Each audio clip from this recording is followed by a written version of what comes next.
Today, we're honored to welcome one of the most influential and prolific historians of our time, Dr. Gerald Horne, a scholar whose work has fundamentally reshaped how we understand the origins of the United States, the global history of slavery, and the intertwined forces of race, capitalism, and empire. Dr. Horne is the Morris Professor of History and African American Studies at the University of Houston, holding one of the most distinguished chairs in the field. With more than 40 books and countless articles, he stands among the most productive historians in American history. His research spans the diaspora, the Black freedom struggle, labor, internationalism, anti-fascism, colonialism, and the long array of racial capitalism. He is perhaps known for a series of groundbreaking works that have challenged and in many cases overturned conventional narratives about the American past. These include the Counter-Revolution of 1776, which reframes the American Revolution as a movement driven by the defense of slavery, not the expansion of liberty. The Apocalypse of Settler Colonialism, a sweeping analysis of the origin of racial hierarchy in the 17th century Atlantic world. The Dawning of the Apocalypse, tracing how global politics reshaped the rise of colonialism and white supremacy. The Bitter Science, Race to Revolution, The Fire Next Time, Black and Brown, African Americans and the Mexican Revolution, and many others that illuminate connections between Black struggles in the United States and liberation movements across the world. Dr. Horne's scholarship is distinguished by its archival depth, global scope, and intellectual courage.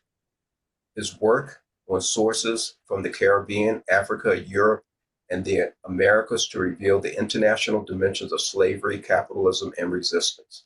He's become one of the central voices demonstrating that Black people were not passive subjects of history, but active geopolitical agents whose struggles shaped the formation of modern empires, including the United States itself.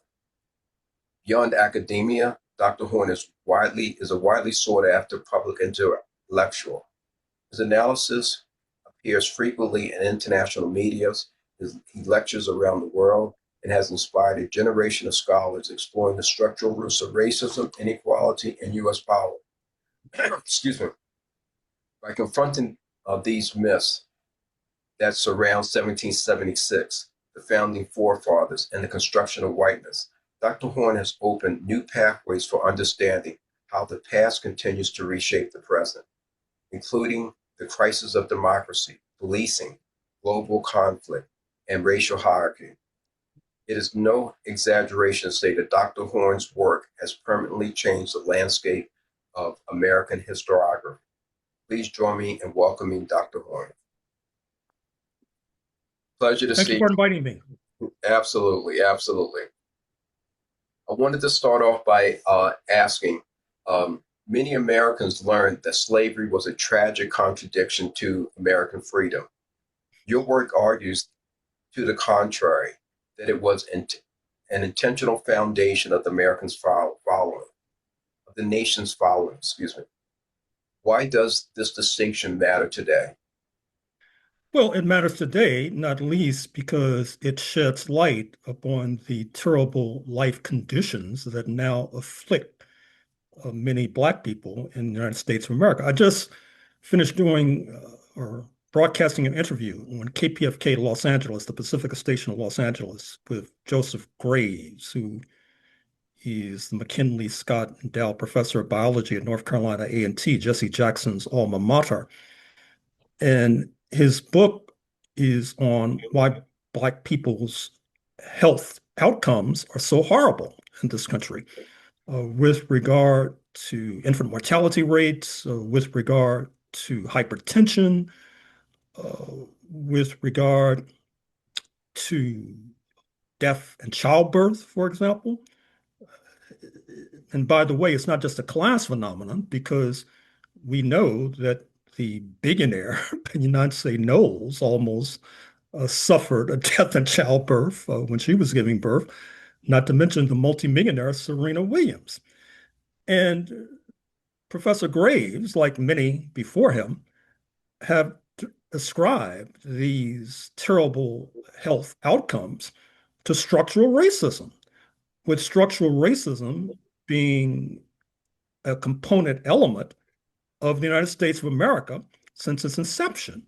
That is to say, as I've said in a number of books, and others have done the same, on the eve of the US Civil War, the most valuable investment and asset in the United States of America, as then existed, was the investment in the bodies of enslaved Africans, for example, more valuable than the railways, for example. And so if you think that the revolt against British rule in 1776 was designed to install freedom and liberty for all, it does not explain, for example, why, by several orders of magnitude, Black people did not join George Washington and the slave owners, unlike settler colonialism, the system under which we still labor, which involves class collaboration between and amongst those of European descent from the 1% to the 99%. How else can you explain how Donald J. Trump got 77 million votes in November 2024, his second election after trying to overthrow the 2020 election on January 6, 2021? And I think, sadly, many of our friends on the left are infected with what I call left-wing white nationalism. Uh, that is to say, they think that just because the settler regime welcomed those who were persecuted in Europe, that provided a template for how they were going to treat the indigenous population, the population of African descent. As I pointed out in my book on Southern Africa, when apartheid was installed at the southern tip of Africa in 1948, per consultations with the Carnegie Corporation of New York, the intention was to provide benefits to the poor of European descent so that they would not ally with the African majority. And to a certain extent, that worked, unquote. But if you look at the illogic of many of our friends on this side of the Atlantic, uh, they, I guess, would have counseled Nelson Mandela to let history uh, work its magic. And because assets and benefits were extended to the European minority, poor and working class, that was a template for how the Africans would be treated.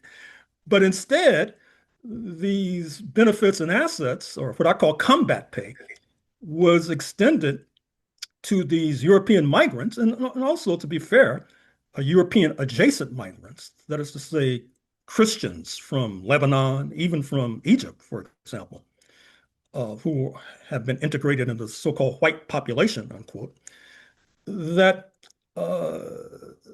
this was a way to recruit a militia per the Second Amendment to the US Constitution to repress the indigenous population and to corral and subject the proliferating and growing population of African descent, which had allies, not least across the border in Canada, and not to mention across the Atlantic with regard to the growing abolitionist movement. And I think the question today for many of our friends on the left is, since so many seem to think quite correctly that we're in the foothills of fascism, it's incumbent to explain and explicate where this project went wrong. That is to say, if this was such a great leap forward for humanity, how did we wind up in the foothills of fascism, for example? I mean, was it during the Andrew Jackson period? They have no answer. They don't even ask the question, not to mention not having an answer. And so I'm happy to say on the other side of the equation that, as they say in the United States, perhaps outside the United States, there's nothing like the prospect of execution in the morning for concentrating the mind. And I'm beginning to think that there's nothing like the prospect of fascism on our doorstep for concentrating the mind and making people think more carefully and critically about how we got to this point. Because if we don't have an explanation of how we got to this point, it might be difficult to come up with a remedy as to how we dig ourselves out of this deep hole in which we find ourselves. That's the import of having an adequate and accurate analysis of the founding, because I try to keep up with what our friends on the left are coming up with, and of course they'll say, "Oh, if only the Democratic Party would say they were for socialism, for example, then these Euro-American workers and poor would not vote Republican." Okay, so like many anti-scientific elements, they oftentimes ignore contrary evidence.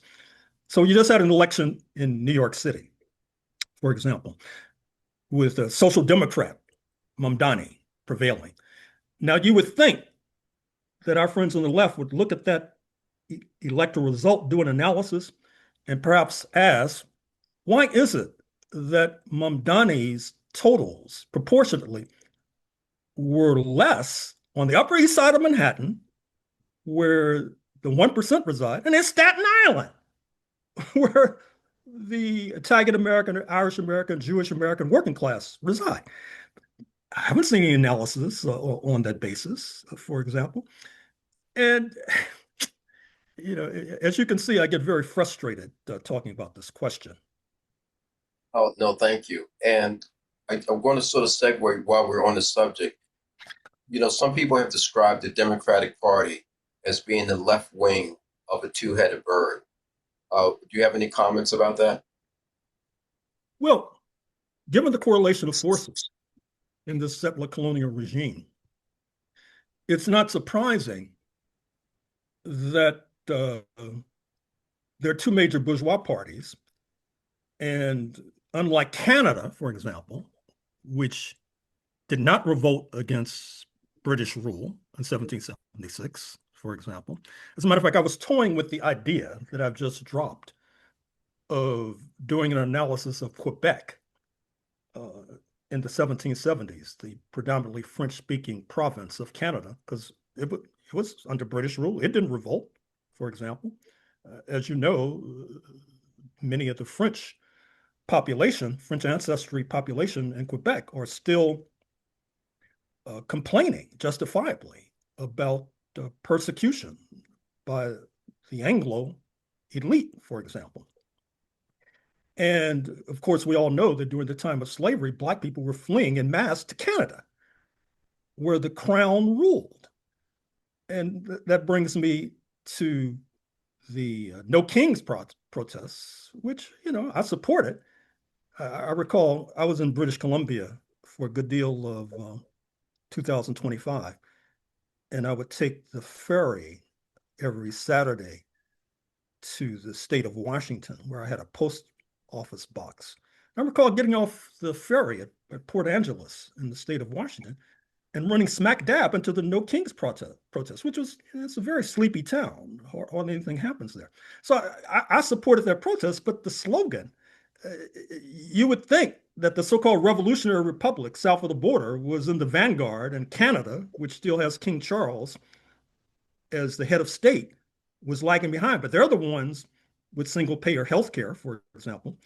They're the ones with social democrats in power in British Columbia, where I was residing and have been in power for decades. And they're the ones in the last 24 hours, I'm speaking on January 17th, 2026, where Prime Minister Mark Carney of Canada in Beijing announced that we are in a new world order. I don't want to digress too far, but in some ways, the Carney visit can be bookended with the Nixon visit of the early 1970s to China. Well, please go ahead. Although, sorry? Go ahead and elaborate. I make that connection. Well, I mean, I think Carney is correct. Well, obviously, U.S. imperialism, they overdetermined Moscow during the Cold War, 1917 to 1991.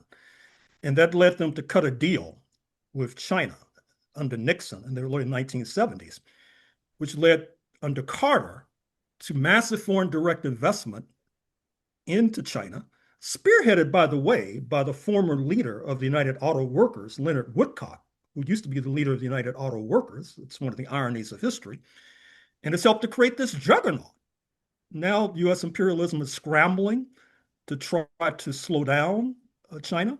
In that regard, they elected this felon, Donald Trump, who is seeking to do so. And of course, the latest national security strategy in November 2025 has steered clear of the fool's errand of trying to confront Russia and China simultaneously. And instead, as Carlos Lozada, the New York Times, put it, moving from America first to America's first. That is to say, reference the decapitation of the leadership in Venezuela, the threats to Canada, which of course spurred Mark Carney's visit to China, the threats to Greenland, the threats to Panama, the threats to Cuba, etc. So that's the connection. But the point I was trying to make, to get back to the thread of your question, is that if you look historically at transformation, significant transformation in the United States of America, historically it's involved external events. I've argued in a number of books that the Haitian Revolution, 1791 to 1804, ignited a general crisis of the entire slave system that can only be resolved with its collapse, including in the United States of America. And I can elaborate on that if you're interested. Absolutely. I got into this business of history some decades ago, talking about the impact of the Bolshevik Revolution, 1917, and how that helps to give rise to a communist party, give rise to the organizing of the CIO, the Congress of Industrial Organizations, left-wing movements under the New Deal, under Franklin Delano Roosevelt, 1933 to 1945. But alas, in 1944, you had the dumping of FDR's Vice President Henry A. Wallace of Iowa, replacing him with Harry S. Truman of Missouri. And then when Roosevelt dies in April 1945, Truman, not Wallace, supplants him. And then you have the inauguration of, following the dropping of bombs on Hiroshima and Nagasaki, August 1945. Months later, the inauguration of the Red Scare and the Cold War, which clips the wings of the left-wing movement. I'm speaking in Minneapolis in a few weeks, the current war zone. I can elaborate, if you like, on some of the points I'm going to make there. But one of the points I'm going to make is that some of your audience might know that the affiliate of the Democratic Party in Minnesota is called the Democratic Former Labor Party. And that stems from the fact that in Minnesota, you had a third party, the former Labor Party. But as Wallace was being dumped in favor of Truman, the former Labor Party was being swallowed by the Democratic Party under the leadership of the drugstore cowboy himself, Hubert Horatio Humphrey, and becomes the Democratic Former Labor Party. And then they cut a deal with the Black leadership, particularly that of the NAACP, which to that point had been, with bumps in the road, close to those on the left, because after all, the left had significant purchase. Look at Paul Robeson, for example, the tallest tree in our forest. He was affiliated with the communists, not with the centrists, for example. So they cut the deal with NAACP. Humphrey's essential to this process, and to be fair, others as well. That leads to Du Bois, W.B. Du Bois, who had founded the NAACP in 1909, 1910, and had come back to that organization in 1944 as a sort of director of foreign affairs. He's purged in 1948. In return, there are these anti-Jim Crow concessions. And on the one hand, just to add a footnote, I think we can understand why the NAACP cut that deal. But the problem is most of our historians, they just take it for granted. You'd be surprised to look at histories post-1945. They don't mention Du Bois, don't mention Robeson, don't mention the left. I mean, it's really malpractice, quite frankly. And it's infected, I'm afraid to say, a goodly number of our friends on the left who are not really aware of what I'm talking about. So, to return to the thread, uh, there have been attempts to build left-wing formations like the former Labor Party, like the Progressive Party in 1948, with Henry A. Wallace as the presidential contender. But it's been very problematic and very difficult to do so. And that brings us, of course, to your question, which implies, understandably, a critique of the Democratic Party. But I think it's important to understand why you make that critique and why others make that critique, because if you don't understand some of this history, well, then you'll end up where we began by saying, oh, if the Democrats would just come out for socialism, then Staten Island would vote for the Democrats, for example, which is the looniest idea since Looney Tunes. Thanks. I appreciate that. So we're going to come back to some of those subjects, especially the one about Haiti. My next question is, what were the specific pressures, economic, political, and from Black resistance that shaped the colonial elite's decision to break from Britain in 1776? Well, first of all, there's the land question. The so-called proclamation line, the Royal Proclamation in London of 1763, London expressed discontent with the continue to shed blood and treasure, fighting the indigenous, taking their land, and then turning it over to the settlers. My first book of 2027 will deal with the Pacific Northwest, what is now Washington, Oregon, Idaho. Recall I was in British Columbia most of 2025 working on this book. And in the state of Oregon, they had what was called the Donation Act. That is to say, or as the law firms on Wall Street say, you eat what you kill. That is to say, what the lawyers bring in as clients, they can reap the benefits of what those clients pay. That is to say, if you were a settler willing to fight against the Native Americans, you would get land, for example. You had a similar process in 1776. Even Ken Burns points that out in his multi-part series on PBS.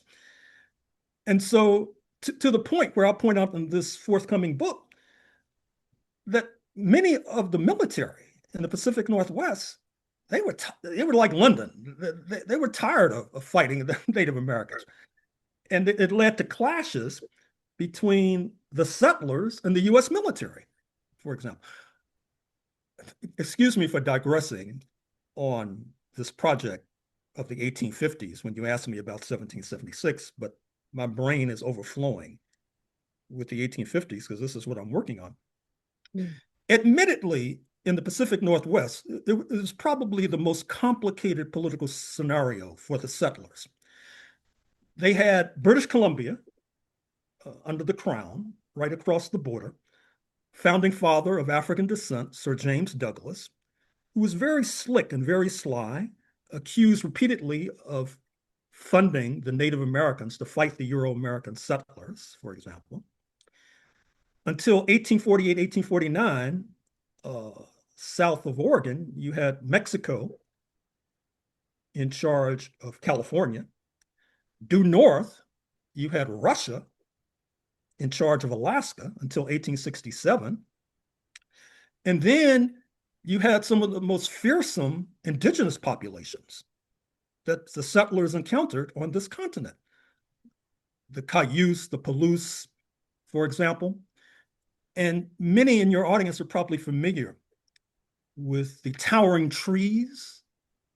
Washington still is a major, and British Columbia too, a major exporter of timber. That was one of the items on Mark Carney's agenda in Beijing.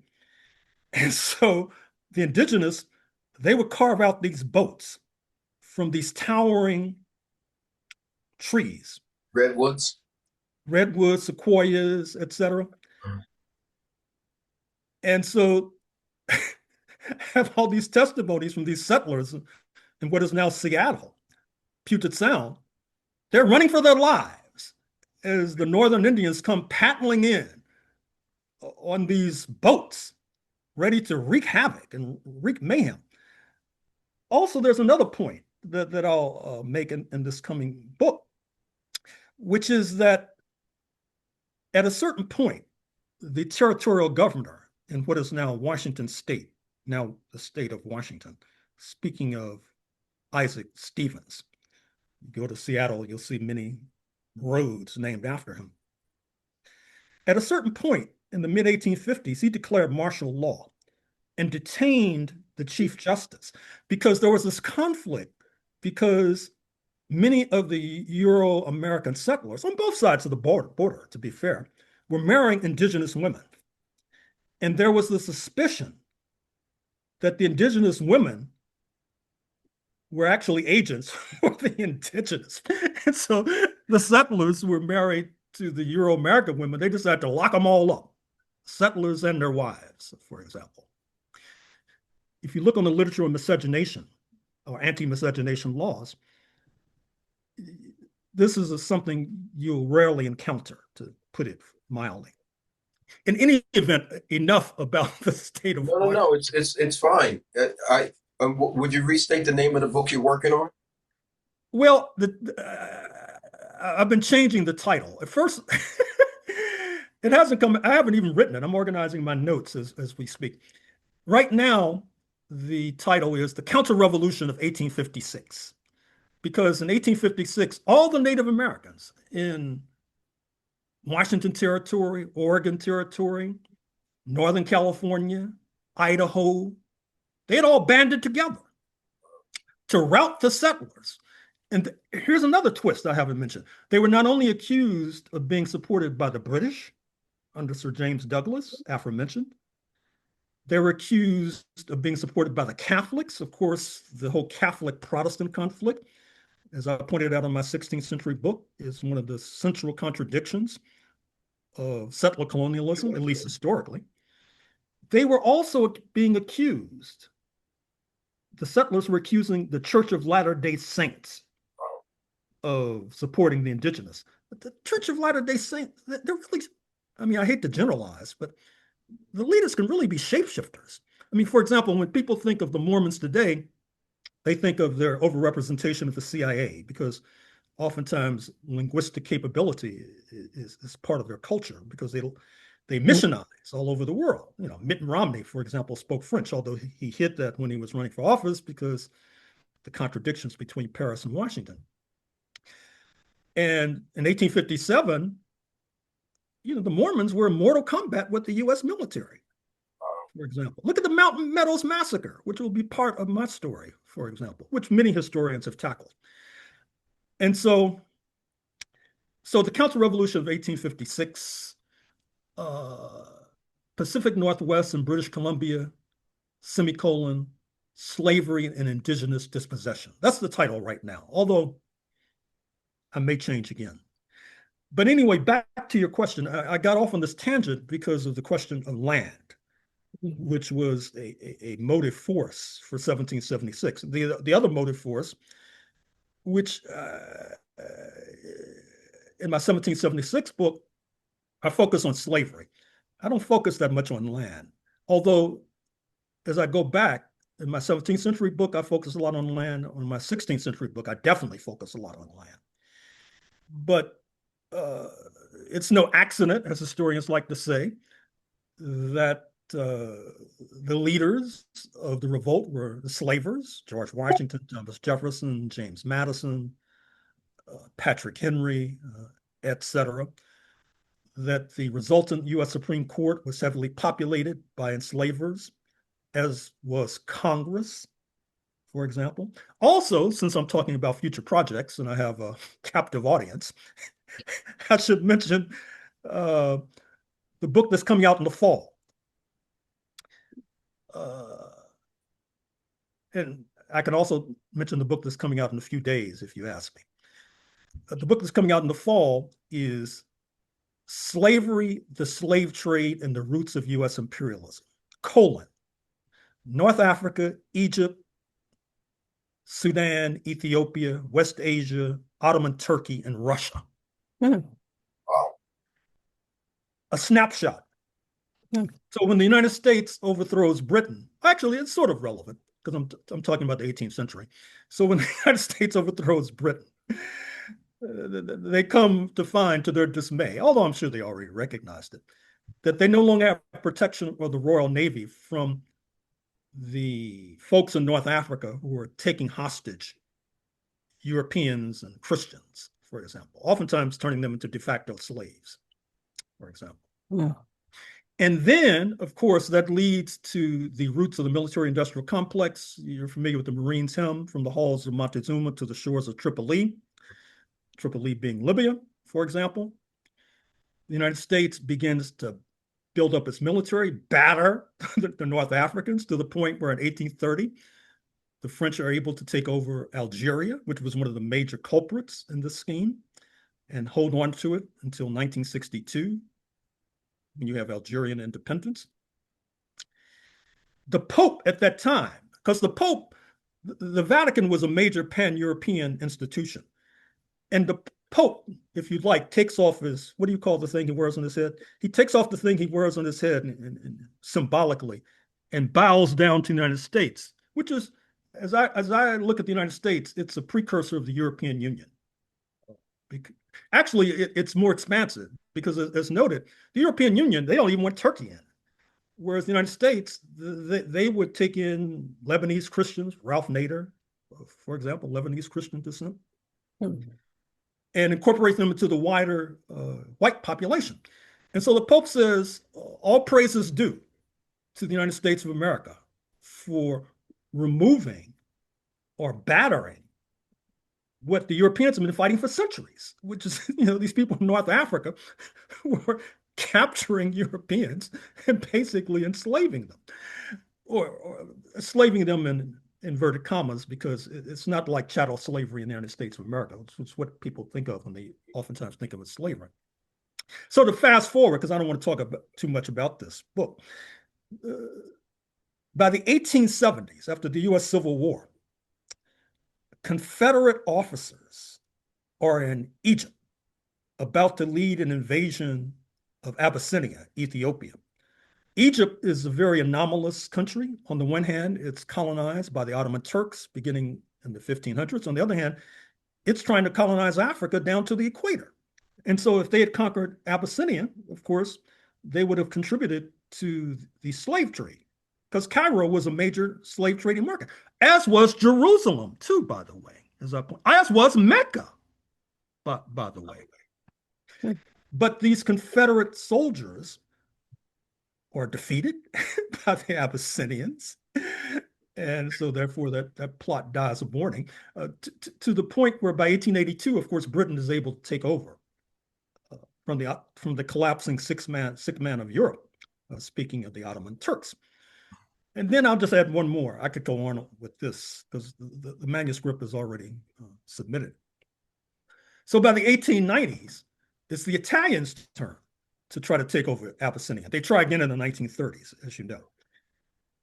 And the Abyssinians are armed to the teeth by Russia, because Russia's a part of this story, because as early as 1816, Russia was engaged in public executions of slave dealers. Russia, at least on its southern rim, was one of the few European countries that was subjected systematically to enslavement by the Ottoman Turks. The Ottoman Turks, of course, were enslaving going westward from Turkey to Serbia to the Balkans, and also to southern Russia. So Russia also, admittedly, part of the support for the Abyssinians is the Christian connection.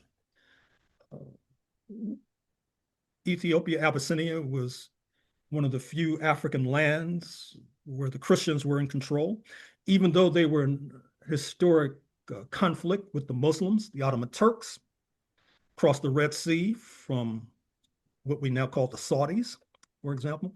So I could go on in this vein, but that's enough for this project. But look for it in the fall. It'll be out. Absolutely. So going back to the question, you talked about the economic, political, and can you talk about the Black resistance that Hmm. shaped the colonial elites to break away from the British in 1776? Well, I think I already said that by several orders of magnitude, the Africans did not engage in class collaboration. They did not join with George Washington and the other enslavers in fighting to make sure that slavery could be expanded throughout Dixie. Uh, and in my book that came out a few months ago, The Capital of Slavery, Washington, D.C., 1800 to 1865, I talk about the War of 1812, uh, which wherein you see the Africans begin to join with the invading redcoats and torching the White House, sending James Madison and his girlless spouse Dolly fleeing into the streets one step ahead of the posse, then get on British boats and escape to Trinidad and Tobago, where their descendants continue to reside. I talked about this episode in a previous book, Negro Comrades of the Crown, and I was lecturing on that book in Manhattan maybe 12 or 13 years ago. And some of the audience were descendants of these Mm. Trinidadians who were descendants of U.S. Negroes, for example. Wow. And so after the War of 1812, Washington has the bright idea, we got to get rid of some of these Negroes. So they scapegoat the free Negro population of Baltimore. Baltimore had the largest free Negro population in the nation, United States of America. So they come up with the bright idea of creating this settler colony of Negroes in Liberia, for example, and which is established more than 200 years ago. And in that book, I talk about some of the conflicts between the Negro settlers and the indigenous African population that was already there. On my KPFK aforementioned program, I just interviewed an author who wrote a book about Black refugees from Liberia and Staten Island, for example. That's one of the reasons Staten Island is on my mind, and the difficult road that they've had to follow being in the five boroughs.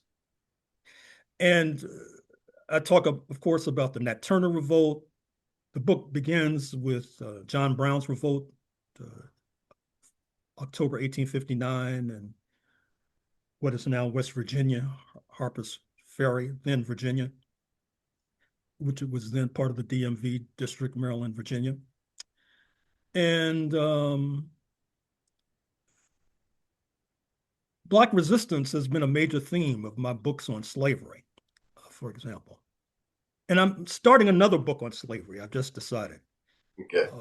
on Florida, for example. I mentioned a moment or two ago how Quebec was the dog that didn't bark. It was a colony. It didn't revolt. Most of these U.S. historians, of course, they don't even ask that question. So how can they answer it? Well, Florida, from 1763 to 1783, was under British rule. It didn't revolt either. And of course, my hypothesis going in is that it's due in part to the fact that the Spanish, who had preceded London in controlling Florida, and of course, controlled neighboring Cuba, uh, they privileged religion as a qualification for settlerdom, for example. And as I talk about in my 16th century book, they did not realize that with the rising bourgeoisie and the rising capitalism, that religion was being supplanted by race, which was a specialty of London, for example, where you could, they're more in the pan-European category than in the Catholic category, for example. And so you had Black men under the leadership of His Catholic Majesty in España who were soldiers in St. Augustine, Florida. In an earlier book, I talked about the role they played in Stonewall's Revolt in South Carolina, 1739, one of the bloodiest revolts coming across the border from St. Augustine, stirring up the Negroes. So my hypothesis going in that this 1763 to 1783 book and explaining why Florida did not revolt has to do with this black influence, with the black men with guns, for example. That legacy under his Catholic Majesty. And as a matter of fact, if you have any connections to the billionaires in California who are now fleeing, Peter Thiel, Sergey Brin, and Larry Page of Google, Peter, of course, being the puppet master of J.D. Vance, they're fearing a billionaire's tax in the Golden States. They're all fleeing to South Florida. But somebody should tell these people they may be fleeing to a war zone. Because if Mr. Trump is audacious and crazy enough to attack Florida, do not think that South Florida will escape damage. I mean, that's naive. So sometimes I'm like, who's counseling these people? I mean, they need to fire some of their advisors. Yeah, I appreciate that. Your research suggests that race became a political strategy to unify white colonists across class lines. How did the alliance work, and who benefited from it? Who benefited from it? Well, obviously, let's start at the top. Obviously, the 1% benefited from it, but they're not the only ones, because if they were the only ones, the stickiness, the longevity of the settler colonial project would have to be questioned. I mean, I mentioned the Donation Act, for example. I mean, a poor settler could get off the boat, join a militia, fight Native Americans, and wind up with 20 acres, for example. In my book on Texas, I mentioned that with so-called Indian removal under Mr. Trump's idol, Andrew Jackson, that the Cherokees, which are one of the most populous Native American groupings in what is now the U.S. Southeast, they were trying to assimilate Christianity, a language that had an alphabet. Their newspapers can be found at the Huntington Library outside of Pasadena in the Southland, Southern California, and owning slaves and mansions. But with Indian removal, they had to go. And so you could have Europeans getting off the boats. They could just go in and sweep the floor of a mansion and move in. What a country! I mean, no wonder the United States helps to engender allegiance, for example. I mean, that was quite a marvel, for example. So, remind me of the question again. So I was just asking about how did the political. Oh yeah, who benefited? So yes, the 1% benefited. Poor Europeans benefited. Yep. Poor Lebanese benefited. Yep. In the aforementioned book on the subtitle North Africa, Egypt, Sudan, I did a lot with Arab Americans, for example. Okay. And Arab Americans, they were in a sort of a twilight position. I'm saying going back centuries. They were not treated like Black people. And once again, in terms of anti-Blackness, as I've tried to stress, a lot of it has to do with the slavery question and the fact that the enslavers had their property in Black people seized without compensation, which helps to engender hostility to socialism, because socialism is associated with expropriation of private property without compensation, rightly or wrongly. And then Black people are the property, and they're walking around saying we're equal and we never like you people anyway, you know. And so the Arab Americans coming in, they weren't Black and they weren't white. But many of them, I'm afraid to say, and this is based not only on my research, but the research of Arab American scholars, you know, they were trying to assimilate, which on the one hand, I sort of understand. And assimilation basically means incorporating anti-Blackness, for example, even though they could be subjected to lynching, but they weren't treated like Black people, for example. And of course, what I've just explained, which I consider to be a kind of materialist analysis of anti-Blackness, because of the failures of the left to do this sort of analysis, I think sometimes I think some of our friends on the left, they're satisfied with non-material analyses because if you have a non-material analysis that helps to justify left-wing white nationalism, which means to justify their status quo. And so if you say that, these people defined as white, they're actually devils, you know, actually from outer space. Actually, that makes as much sense as some of these left-wing analyses, which basically suggests that it's all sort of a misunderstanding. It's all sort of an accident, for example. I mean, if I were confronted with those two stories, that white supremacy is born by devils or white supremacy is an accident, I think if those are my two choices, I'm going for the former. And I think that some of our friends on the left, they're sort of satisfied with that because that preserves left-wing white, but not white national. But now, of course, with the fascism arising, people are scrambling, trying to go, scrambling for material analysis. And I don't think it's too late, and better late than never. Okay. I want to just circle back for a second. How did so many Black Africans get freedom in America? How did that population develop? Well, all sorts of, let me tip my hat to my liberal friends, filing lawsuits, for example. As you know, at a certain point, slavery as a phenomenon began to decline in New England. Joan Melish, Melish, wrote a whole book about that. It began to decline in New York, began to decline in New Jersey for various reasons. Although, if I'm not mistaken, you still have enslaved Africans in New Jersey as late as the eve of the U.S. Civil War, if I'm not mistaken. And of course, there's international pressure. We had a de facto alliance with London, for example. That's where I talk about in my book, Negro Comrades the Crown. I mentioned the War of 1812, which ties into the question of resistance. Gabriel's revolt in Virginia, Denmark Vesey, Nat Turner, John Brown, etc. And our resistance was complicating the political economy of slavery.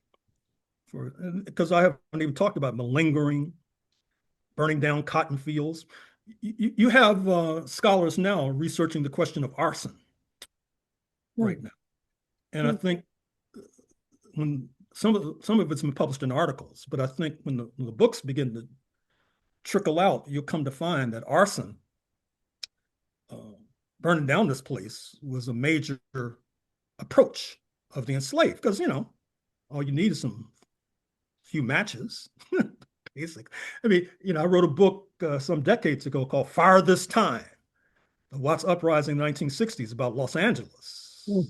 1965, where arson was a major factor. I don't know if I recall the connection to slavery then. The book came out in 1995, so I'm not sure if I was up to date. Or I was up to date as much as one could be in 1995. So those are some of the approaches that people took to resistance. Gotcha. And so, can you describe Washington, the political climate? I remember in your book you talk about some of the African dignitaries coming in as free. You talk about a freed African that had a little boutique store.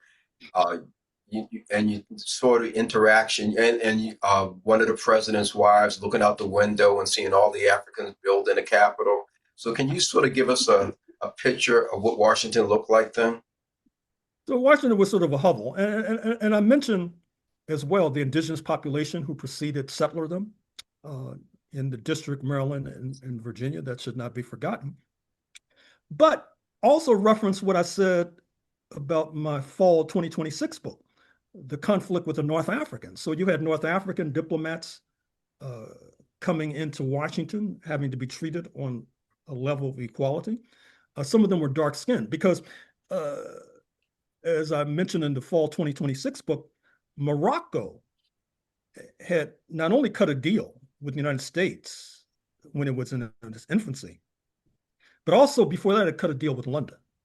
And Morocco was notorious for the trans-Saharan slave trade. And they would recruit entire armies, unlike the United States, which had quite a bit of those defined as white, so they didn't have to necessarily have a black army. As a matter of fact, they were trying to keep arms out of the hands of black people. Morocco was not so inclined. And then, of course, having black military means that you can also rise to a higher level. So you have these diplomats coming to Washington. And I talk about, I can't remember his name now. There's this famous Dixie propagandist who wrote about how his most profound nightmare was about Haitian diplomats coming to Washington, which began to happen in 1862, 1863, as the Lincoln government was forced to recognize Haiti because the Spanish in Cuba were not necessarily in favor of the Lincoln government, even though they had slavery then. The British, it reminds me of what some left Londoners would say during the Cold War about Germany. You have two Germanys, the Federal Republic and the German Democratic Republic. They say, we like Germans so much, we prefer two Germanys, for example. And so Britain would say, we like these Republicans, small r, so much, we prefer two sets of Republicans, one in Washington, one in Richmond. Gotcha. Gotcha. And so you mentioned, I think it was Abigail Adams, who's looking out the window as the Negroes are building Washington, circa 1800, when the city comes into being. And as I said in the book, I mean, it's just like I was saying about these California billionaires. I mean, they should have put the capital deeper into Dixie. It was too close to free territory, not only in Pennsylvania, but to a degree in Maryland, for example. And that was part of its downfall. If they had put the capital further south into North Carolina, for example, into South Carolina in particular, I think they would have had a better chance of survival, for example. But Virginia was the California of antebellum United States. That's where most of the presidents came from. Most of the U.S. Supreme Court justices came from. So, they didn't have foresight. They didn't have vision with regard to the preservation of their slave empire. Should we mention that Morocco is still involved in sub-Saharan slavery today? Well, in my fall 2026 book, I mentioned the fall 2026 book. Not only Morocco, but the Saudis. Matter of fact, there was an article in the New York Times a few weeks ago about a de facto slavery of Kenyan women in particular in Saudi Arabia. In fact, I just read an article that I'm going to incorporate in my fall 26 book about the kafala system, Kafala, which ties a migrant worker to a specific employer. It's really de facto slavery. I mentioned in this fall 2026 book that when the Saudi leaders come to Washington in 1957, they're accompanied by towering Nubian enslaved. You may be familiar with, if you're familiar with US culture, with the fact that in US basketball, South Sudanese play a major role. I don't know if you recall Luol Deng, D-E-N-G, of Duke, who wound up playing with the Bulls and the Lakers. Yep. And so the Saudis, they like to be accompanied by these towering, 6'8", 7 feet tall Nubians, for example. And obviously, just, I'm not just a historian, I consider myself a politician. So I have a lot in this book about a critique of the Saudis and and a critique of the Egyptians, Moroccans, etc. But I also mentioned that many of the Black Americans in the 19th century, they're totally besotted with the idea of ancient Egyptian history and the marvels of the Nubians, etc. They didn't have too much to say about what was going on in the 19th century. And as I said, I'm a politician, so I'm not going to draw a parallel with events unfolding as we speak. Although I do recall, I'll mention this because younger people need to be aware of this history, that when I was living in New York, uh, in some decades ago, we'd be going out to 125th Street to collect signatures on anti-apartheid petitions. And some of the Black people I'd run into, they were going to meetings of the First World Society Yep, to I remember. discuss the marvels of ancient Egypt, for example. And of course, I have footnotes in the fall 2026 book that provides a critique of contemporary Egypt because, you know, there's more than a strain of anti-Blackness, I'm afraid to say, in some of these territories that will not be mentioned specifically right now.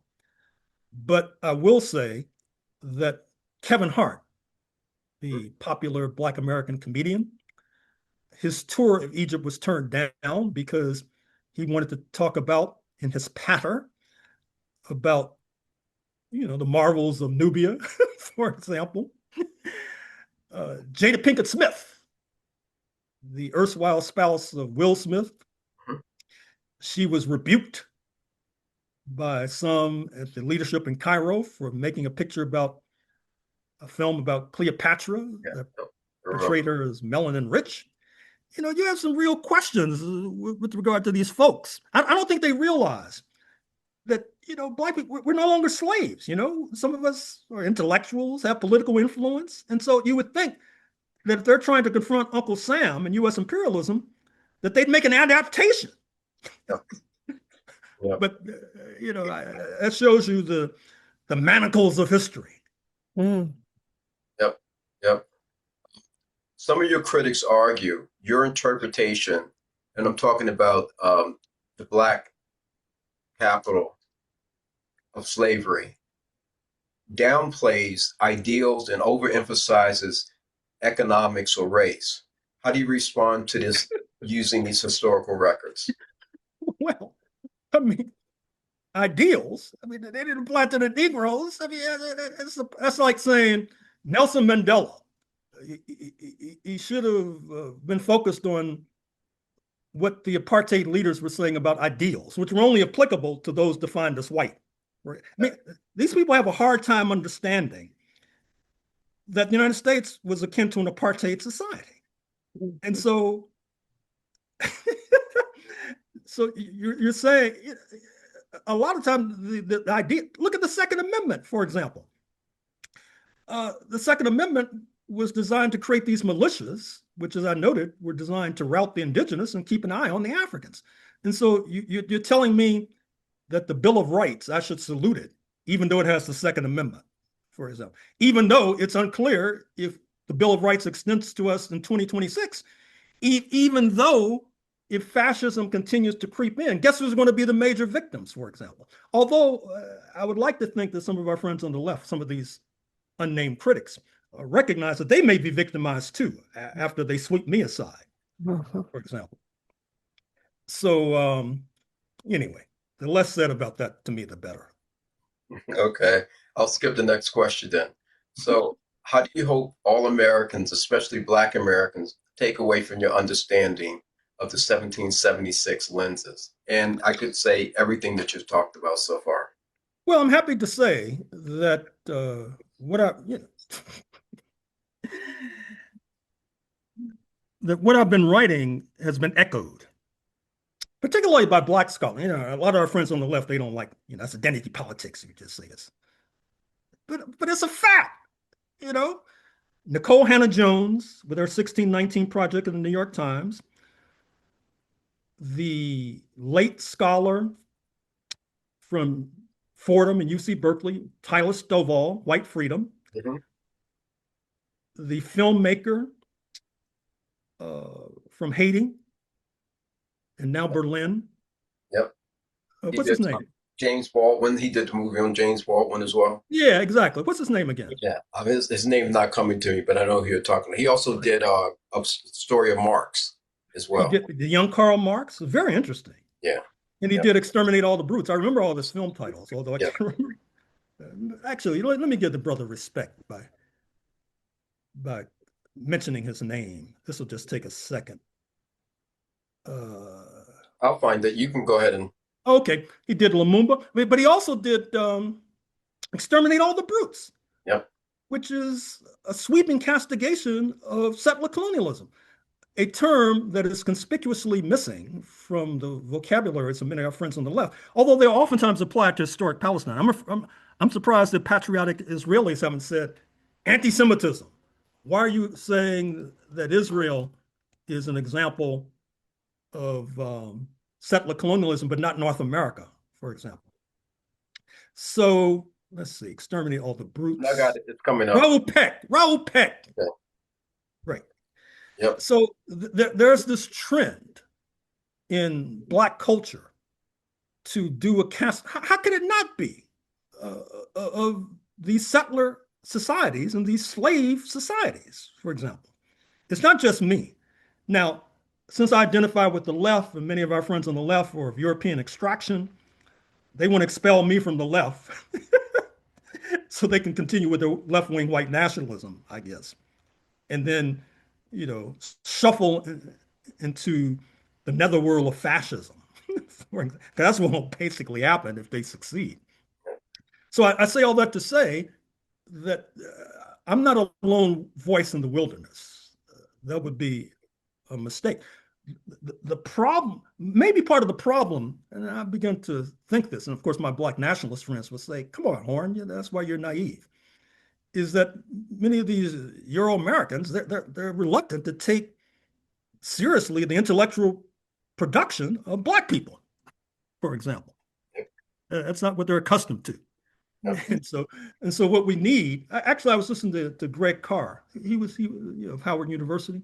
Mhm. He gives this lecture series every Saturday. He was making a similar point just this morning. Oh yeah, he was talking about uh, Martin Bernal, the scholar who did this book about ancient Egypt uh, Okay. being a seedbed for Greece. Mhm. And he was suggesting that Martin Bernal had studied Black scholars, but Martin Bernal, of course, is or was a melanin deficiency, and it became easier for people to accept it coming from him as opposed to Yep. accepting. So maybe that's a play, but but the stakes are higher right now with regard to the settler society, which is marching into fascism. Mark Carney, to repeat, says we're on the verge of a new world order.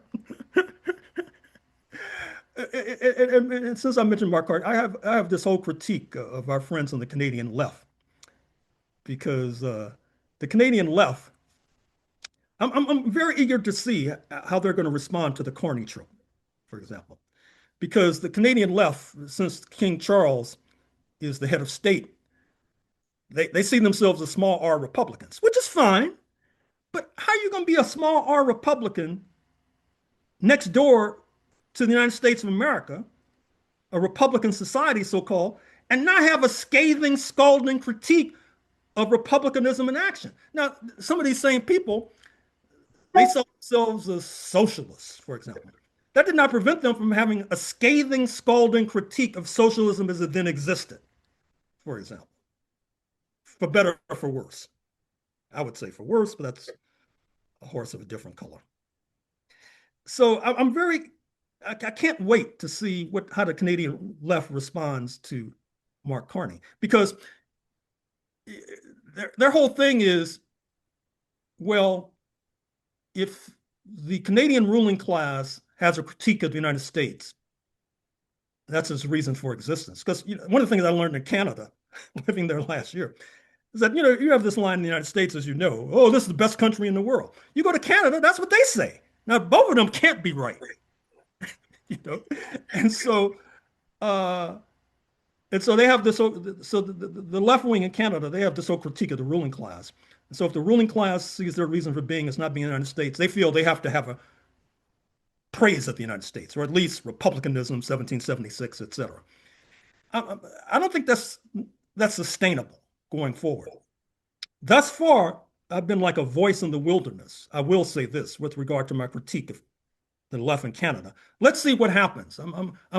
I can't wait, in fact, to see how the Canadian left responds to Mark Carney and his patter about a new world order. Okay. I'll do a specific little tape just for the Canadian left. Yeah, I can't. I'm so fed up with these folks. I'm almost as fed up with them as I am with the U.S. left. Yeah. So what do you envision happening, given what's going on in Minneapolis, what happened in Chicago, what happened in Portland, what happened in LA? What do you envision happening to America in 26 and 27? Well, right now we're experiencing a low intensity civil war. It's no accident, as the historians like to say, that the so-called blue states are under the gun, particularly in Minnesota. When I go to Minnesota, I'm going to point out what I just pointed out to you folks with regard to the history of the DFL, for example, and how that was a wrong turn when the former Labor Party allowed itself to be swallowed by the Democratic Party. Um, I think that we're experiencing a counter-revolution. I think the counter-revolution is a major theme of the history of settler colonialism. The overthrow of Native American polities represented a counter-revolution, as I'm going to say in my book on the Pacific Northwest, my book that I haven't mentioned thus far, which will be out in a few days, is the counter-revolution of 1893, the Hawaii coup and the roots of U.S. imperialism, the Asia-Pacific basin. That was a counter-revolution, the overthrow of the Hawaii Kingdom and its incorporation into the United States by 1959. The counter-revolution of 1836, which I wrote some years ago in Texas. Texas seceding from Mexico, not least because Mexico is moving towards abolition, for example. So we're experiencing a counter-revolution against the 1960s.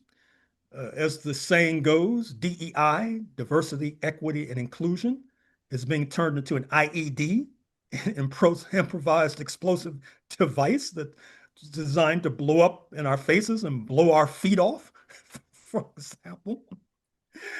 And just like the Red Scare of the 1950s was a counter-revolution against the New Deal, the Popular Front, Franklin Roosevelt, the DFL, the FL, etc. So we're going through a counter-revolution. Now, the problem right now is that the international situation is very tricky for U.S. imperialism, for example. If they're not careful, the ruling class is going to be confronted with a worldwide anti-U.S. coalition that would incorporate many of the so-called allies who are upset about Greenland. The French, the Germans, the British, they're all sending troops to Greenland. Some of my Black nationalist friends, when I say there's a possibility of a military conflict between the United States and these Europeans, they say, nah, because they have this idea that the whiteness. But they were fighting the Germans in 1944. So I mean, come on, man. I mean. Well, thank you. One of the things I'm hearing on the white left is the decline of the U.S. empire. Mm-hmm. Do you have any thoughts about that or comments? Well, of course. I mean, that's as obvious as the nose on your face. I mean, Mark Carney was just talking about it in Beijing. The new world order, obviously, the flip side is the decline of U.S. imperialism. As I put it, I'll repeat it. The national security strategy of November 2025, it moves away from a frontal confrontation with Russia and China to confronting the allies of Russia and China. Mm-hmm.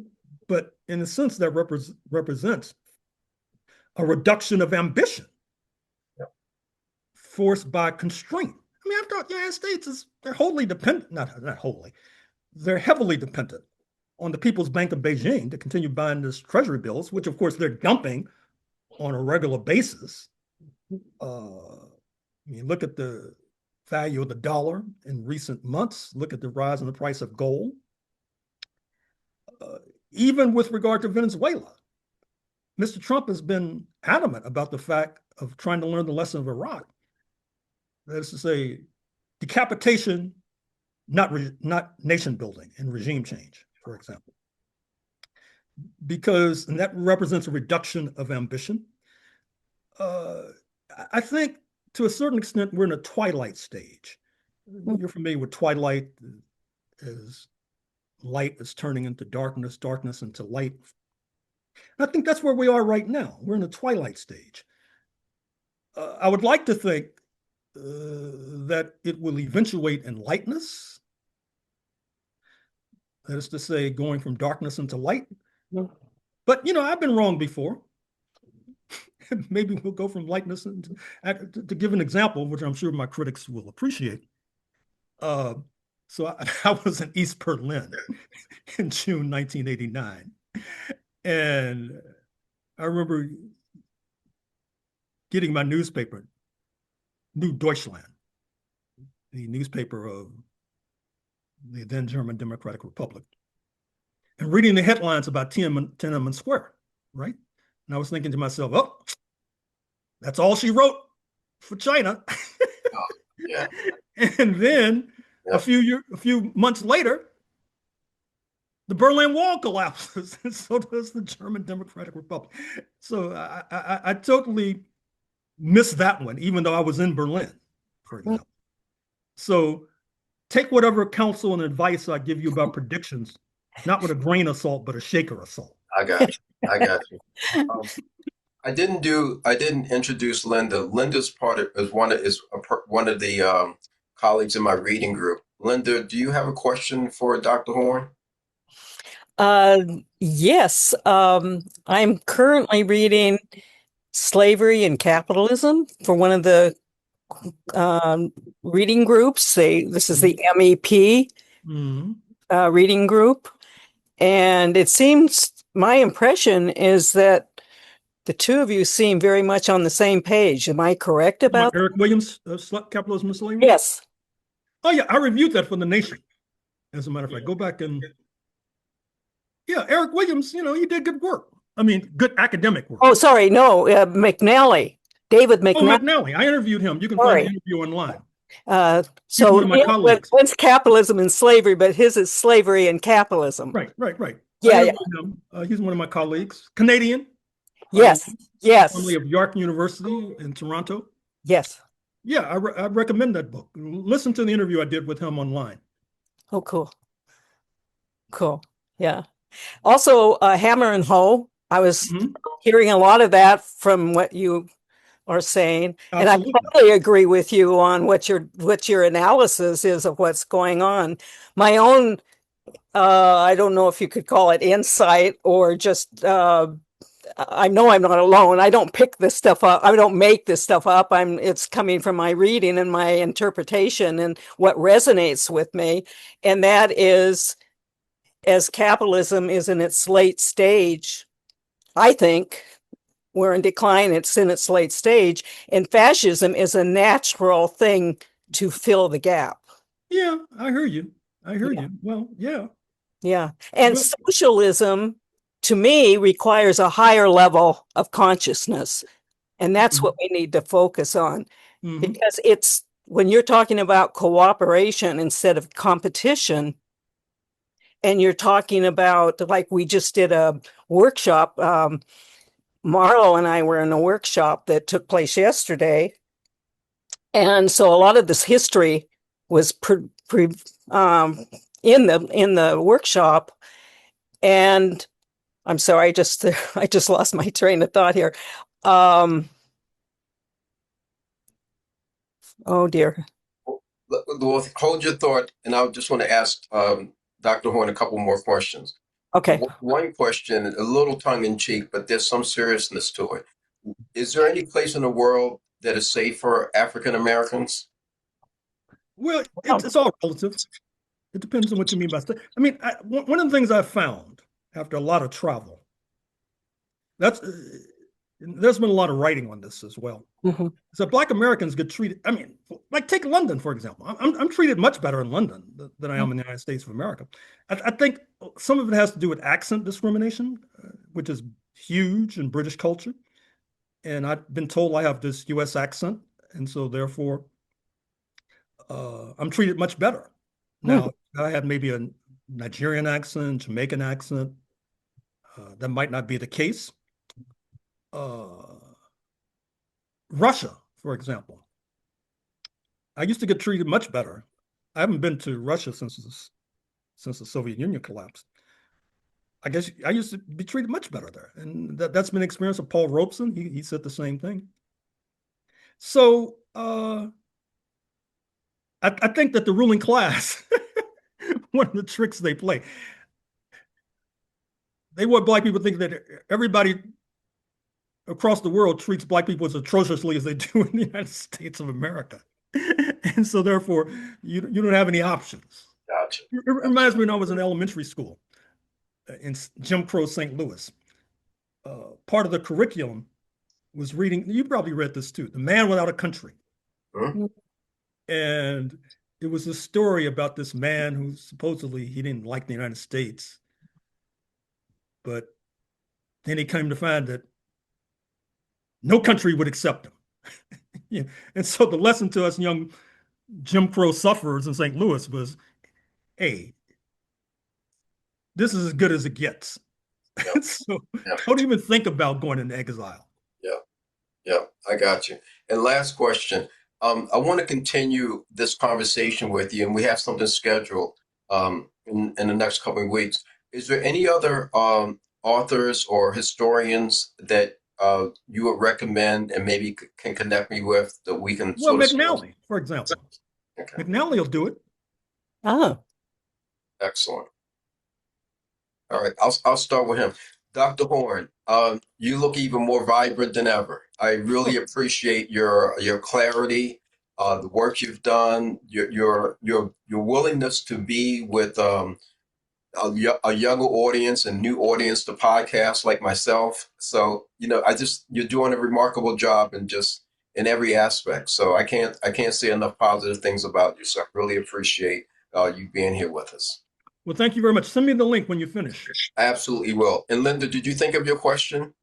well, I thought of another one.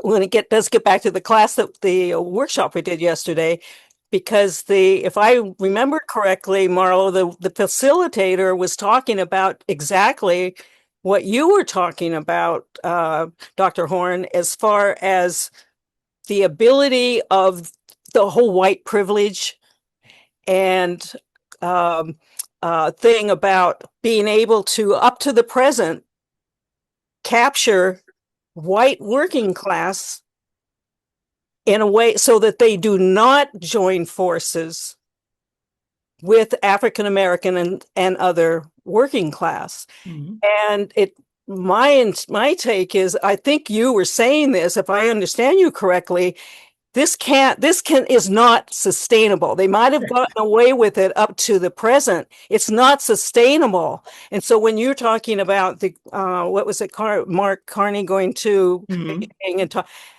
we are in a new era. Mhm. Mhm. And if we don't make the leap into a higher level of consciousness that makes something like socialism, in the sense of cooperating, sharing of the world's, on a finite planet, sharing the world's resources, if we don't, that are not evenly distributed, if we aren't able to do that, I think we're going to wipe ourselves out. That's Mhm. yeah.